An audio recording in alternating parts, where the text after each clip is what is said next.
Ladies and gentlemen of the internet, it's Dr. Derek once again coming at you with some lower body training. I was actually looking forward to this session quite a bit because this was my peak intensity session of the block of 10s that I was doing. And squats just happened to feel pretty good on this day. As you can see, I've got my push accelerometer on the bar, tracking my velocities, and my hips were feeling okay, knees were feeling okay, everything felt pretty good in general. But this first set was 305 pounds, and the previous week I'd done 5x10 with 275, so I assumed I was going to be going up after this.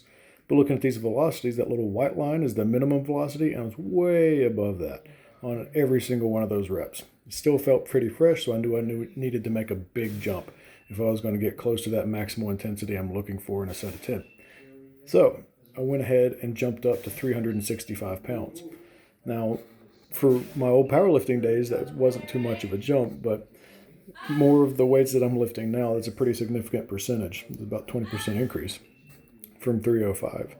But as you can see, it was a little bit of struggle, and it felt a little bit heavy, especially towards the end of the set, but everything was feeling good. My form was hanging in there, and my joints weren't really hurting too bad. But with every single rep, I'm focusing on moving it as quickly as possible with 100% effort. And with these values, you can see I had a drop off, but I was still pretty far above that minimum velocity threshold of 0.3 meters per second. And I only felt like I had one real good set left in me.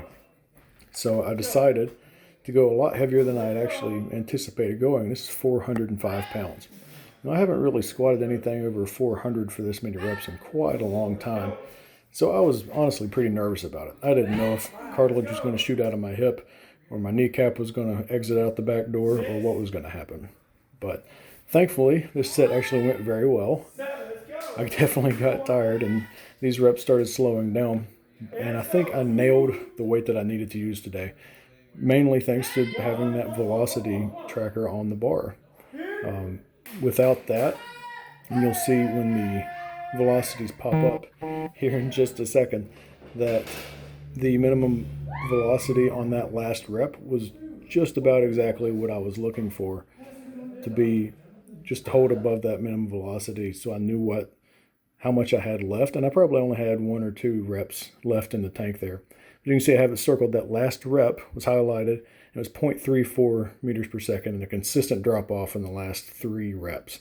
So that's when you really know that you've got a trend and you're about to hit failure or be really close to it. Anyway, hope this helps with your velocity training. Take care and stay strong.